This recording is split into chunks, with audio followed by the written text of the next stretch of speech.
الحمد للہ رب العالمین۔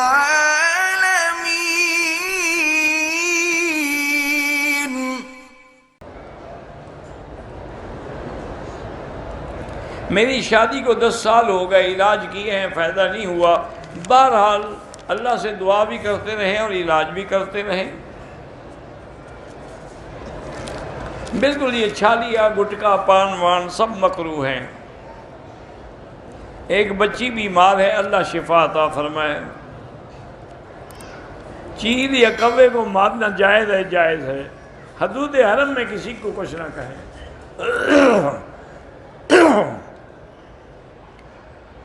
6 مہینے ہو گئے ہیں، میرے شوہر پر کسی نے جادو یا تعویذ کیا ہے۔ بات اچھی طرح نہیں کرتا، کبھی مولوی کچھ کہتا ہے، کوئی کچھ نہیں کہتا۔ آپ سورۃ البقرہ پڑھ کے پانی پہ دم کر کے اس کو پلایا کریں۔ مجھے دائیں طرف چہرے میں لکوے کی شکایت ہے، اس کا علاج بھی یہی ہے کہ آپ 7 دفعہ فاتحہ پڑھ کے ہر نماز کے بعد پانی پہ دم کر کے پیا کریں۔ میرا بیٹا 21 سال کا ہے، اب اس کو پڑھائی میں دل نہیں لگتا، تو اس کے لیے بھی آپ 2 رکعت نماز پڑھ کے دعا کریں، کیونکہ اللہ کے نبی کو جب بھی کوئی مشکل آتی تھی تو نماز ہی پڑھتے تھے۔ نماز جنازہ کے بعد اونچی آواز میں کلمہ پڑھنا بالکل بدعت ہے۔ انڈیا کی تبلیغی جماعت کے حاجی الیاس صاحب ہیں، اللہ پاک ان کی بھی مشکلات دور فرمائیں۔ زمرد، یاقوت یا عقیق جو ہے اگر انگلیوں میں پہنا جائے بالکل جائز ہے، کوئی منع نہیں ہے، کوئی بھی پتھر ہو۔ 40 نمازیں اگر حرم میں پوری نہ ہوں تو وہ فضیلت حاصل نہیں ہوگی اور تو گناہ نہیں ہوگا۔ فضیلت تب ہے جب 40 نمازیں پوری کریں۔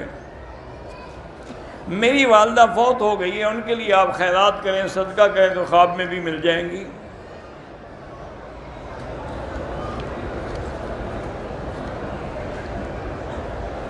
کموڈ استعمال کیا جائے تو استنجے کا پانی نہیں جو پتہ ہے ٹچ ہو کر کپڑوں پر پڑے تو بالکل کپڑے ناپاک ہیں، دھونے پڑیں گے، کیونکہ اس میں پیشاب بھی تو ملا ہوا ہے۔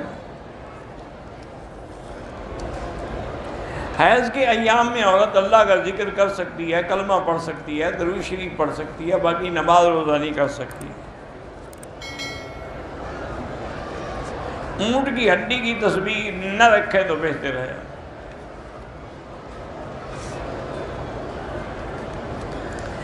میں ایک بیوہ عورت ہوں، ایک ہی بیٹا ہے، وسائل بھی ہیں، لیکن میرا بیٹا شادی پہ راضی نہیں۔